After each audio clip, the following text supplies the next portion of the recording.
Prototype Cup Germany qualifying session underway here at Hockenheim. This championship launched in 2022 and second season now for these LMP3 class cars, all powered by naturally aspirated Nissan V8 engines.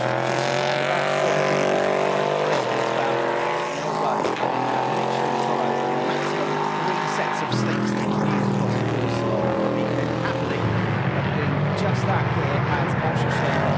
Beautiful sunny weather set course for the whole weekend here and practice session yesterday. Now we're on track to second grid for the first race of the weekend. Having had similar conditions yesterday. The first cars on track today. Session where the cars just started to put in their first laps of the session now. Stop races coming up for these pounds weight ratio around about 950 kilograms is the entire weight of the car. Relatively small 13-inch wheels, but a huge amount of downforce. That's the cars.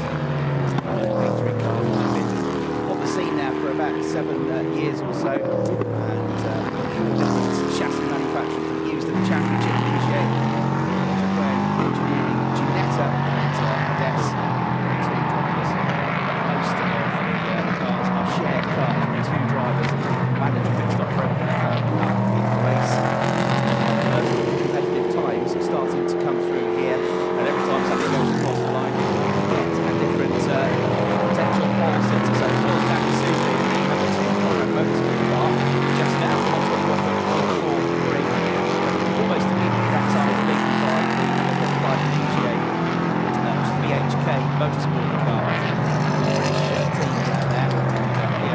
Sporandio is sole driver in that car, and just on a 1 minute 21.221 second laps. That's just over 0.2 of a second clear of the number 2 of Danny Sufi, who you are looking at now with Nico Silva as the co-driver, both American drivers here at Oschersleben to start the second season of the Prototype Cup Germany. Third quickest at the moment in the Gebhardt Motorsport Ginetta is Jakob Eilbacher, who's qualifying in this session. The other driver, if there are 2 drivers, qualifies in the second session. And whichever driver qualifies is the driver that starts the race. In Sporandio's case, it's going to be him because he's the only driver out there, still 0.2 of a second clear. But everybody out there setting personal best lap time. Sporandio in the 35 car has done an absolute best Sector 1, an absolute best Sector 2 time as well. So heading for the line, the Swiss driver might be about to improve upon his own time here. 121.2 to beat. Danny Sufi for now goes quicker, 120.849 though.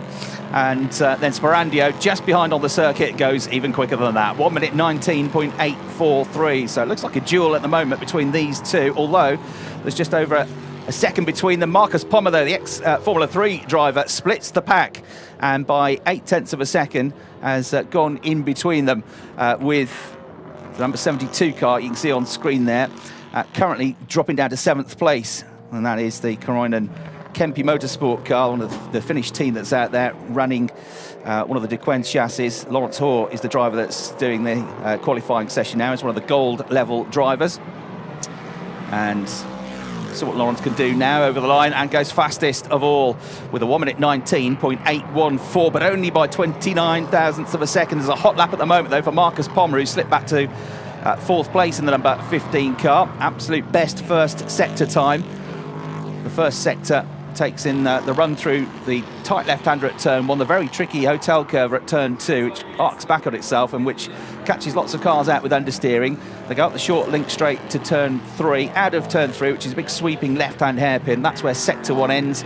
And the first sector in these cars is about 29 seconds long, as you look at Marcus Pommer going through the last sector, which is the longest sector in terms of time. Makes his way to the final corner, just drops a wheel over the curbs and heads for the line now. About to take another lap in, goes second with that one. In between times, we've got another new provisional pole sitter, which is Oscar Tunjo in the number 6 car. Another of the DeQuinn chassis has gone into the 119s now, 119.346. Marcus Pommer's time that we just saw there gets him second place, and he's 83 thousandths of a second adrift. So Lawrence Hoare's gone down to 3rd place. Now Sporandio, who was quickest about 2 minutes ago, he's now suddenly down into 4th place in the 35 car, 77 in the DeQuinn, the DKR engineering car. as next up in 5th place, and then in 6th place as it stands is the BWT Motorsport car, which is driven in this qualifying session by Nico Gula. Gustavo Grilha, the Brazilian driver, sharing driving duties when they get to the race later on today. An improvement, and a big improvement, for the 99 Ligier, which has shot up to 4th place now. That is being driven by the father and son team, Max and Mark van der Snel. And helpfully it's got M van der Snel on the timing screen, so I can't tell which of the two it is driving because they've both got the same initial. But an improvement as well into 5th place now for the number 14 MRS GT racing car, which is driven by Jan Marszalowski, German driver, going through. We're watching the 77 car, which is just outside the top 6 at the moment, of Robin Rogalski, the Polish driver, going for the line. It's a good lap this. Where will it put him on the grid provisionally? When he comes through, goes 4th, goes up onto the 2nd row of the grid with that. So everybody but one driver out there, which is Sparandio, have just set their personal best lap times on that lap. We've got an absolute best 1st and 2nd sectors for Hoare, has gone to 1st place already.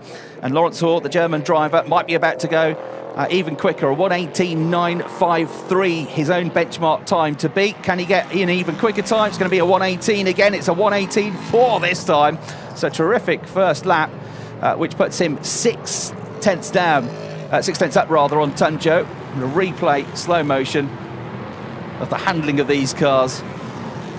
Bouncing around the low slung cars, you get it slightly wrong over those bounces. They're so low to the ground, the car can get unsettled, and that can happen to you.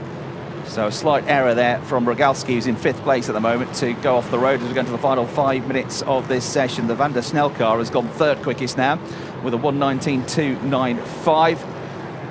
Lots of cars understeering at turn 2 over the course of yesterday's practice sessions as well. So that lap is ruined, dirty tyres, but the car will live to fight another day. Into the top 10 for the first time has just gone the number 5 Van Ommen racing car, which is driven in this qualifying session by Gabriela Jakova, the Czech driver. As we see Marcus Pommer getting back onto the front row of the grid with that lap, 1:19.054, but still half a second adrift in that number 15 car. And time beginning to run out now, and what's been a pretty frenetic session for these drivers. Marcus Pommer, 6-time winner in the ADAC GT Masters Championship, dropping a wheel over the curbs there. But personal best 1st sector for Oscar Tunjo as well, who's 3rd at the moment, but looking to get back onto the front row of the grid. Martin Anderson in the pits is going to have to get back out very soon if he wants to get another lap in here, because there's 3 minutes 40 seconds to go. Got to get out around, do most of a lap, and then start a lap before the clock runs out. So here's Oscar Tunjo, started the lap well with 2 personal bests. It should be an improvement. Will it get him into the front row of the grid? Yes, it will, just about. So it goes back into 2nd, back ahead of Marcus Pommer, and by 2 tenths of a second gets himself up 1 grid position, but crucially onto the front row of the grid there in the number 6 Duquin. So improvement for Danny Soufi. Not long ago that Danny Soufi was fastest and battling for pole position, but now trying to get back into the top 6. The number 2 car, the Conrad Motorsport car, down in 7th place. Lawrence Hoare is provisionally on pole position with that 1:18.4. So 2 laps in the 1:18s. Time for another couple of laps in this session. Just a little bit down on his own time at the moment though. First sector was good, but not a personal best. Dropped a couple of, well, 1.5 in that middle sector, but you can get it all back, as Oscar Tunjo now sets a personal best, I can see on the timing screens, through the first sector of 28.995 seconds. So all comes through. Not sure this is going to be an improvement. It's a good lap, but it's a 1:18.7. So that's his 2nd best lap of the session. Into the top 6 has gone number 8 Nico Gula with, off the road there, and in dramas, Sebastian Van Gotzen. Van Gotzen is not going anywhere soon, so that car looks like it's pulled off with a problem rather than is at an off. So that's being seen to, and the red flags are going to come out with only 2.5 minutes left on the clock. That will probably be that in the session, and that will be frustrating for a couple of drivers that were on good laps there. No, he did go wide. Look, we see on the replay there, and yeah, you can just see the car starting to lose it from that shot. So it sends it out wide, and then, it took out one of the Pirelli marker boards and clipped the front left corner into the tyre stack, and clipped the side of the car, the left side of the car, fairly square on into the barrier. So that car is the reason that we've got the red flag. It's currently 10th place. But we had Oscar Tunja, who was on a good first sector and looking to perhaps challenge for provisional pole position. That's not now, I don't think, going to happen. Driver is okay by the looks of things, and just the officials there and the safety team making sure that the driver is okay. And their confirmation on the screen that the session is not going to be restarted. So Hall will, with I think the 2 fastest laps of the session anyway, get that first pole position of the season in the Prototype Cup Germany, and by a reasonably healthy margin of just over 0.3 of a second. Well, Oscar Tunjo was, as I say, on a pretty good lap prior to that, and possibly about to challenge. Marcus Pommer, who was thereabouts battling for second place all the way through the session. Pommer ended up in 3rd place, and Sperandio, who was one of the, I think, 6 drivers that was on provisional pole at one point or another, was also on a good lap, was on a personal best first sector when the red flags came out. So it was only 0.19 seconds away from being in the top 3, and didn't need much of an improvement to get up there on the inside of row 3 and get ahead of Marcus Pommer. But that's not now going to happen. And then we had the Van der Snell car, which made good improvements in the second half of the session, ended up in 5th place. And there was only 47 thousandths of a second between Sperandio in 4th and Van der Snell in 5th place. And then we had, with a late improvement, just in time, was Nico Gurla, who got the Muki Motorsport car number 8 up into the top 6 in the what were the closing stages of the sessions. Their confirmation on screen, the Hoare Luthen car, with Hoare qualifying and therefore starting the race later on, quickest and on pole position ahead of Oscar Tunjo in 2nd, with a very rapid Julian Apoteles into the car later on. Marcus Pommer qualified the 3rd place car, Sperandio 4th, Van der Snell in 5th, Gurla in 6th, Rogalski 7th, 8th was Sufi, and then you can see Marshalowski there might be a little bit disappointed with what was in the end 9th place. Van Gartsen rounding out the top 10 ahead of Jilkova. Anderson, who pitted early and wasn't on the track at the end of the session. Hilbacher, Steiner and Rohrscheit were the rest of the runners. Everybody getting safely through the session except that one car that had the off that we saw. There were a couple of wide moments, but nothing dramatic. And as we get a super slow-mo of the number 72 pole sitting car and taking the car right to the edge of the circuit on the way out of that 14th turn to get the power down early, cross the line and take, in the end, the fastest 2 laps of the session. Also did another lap in the 118s.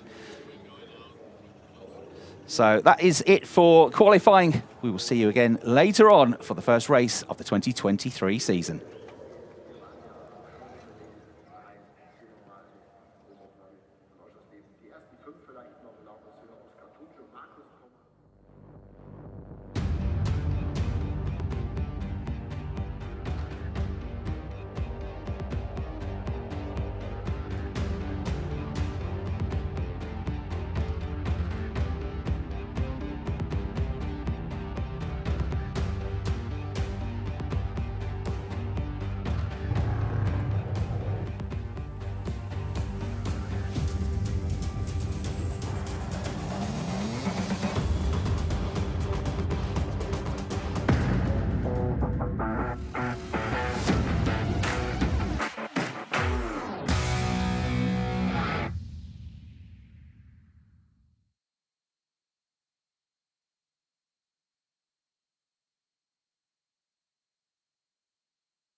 TV Hugo Sasse, Ihr Lokalmatador aus Oschersleben, gemeinsam mit Mike David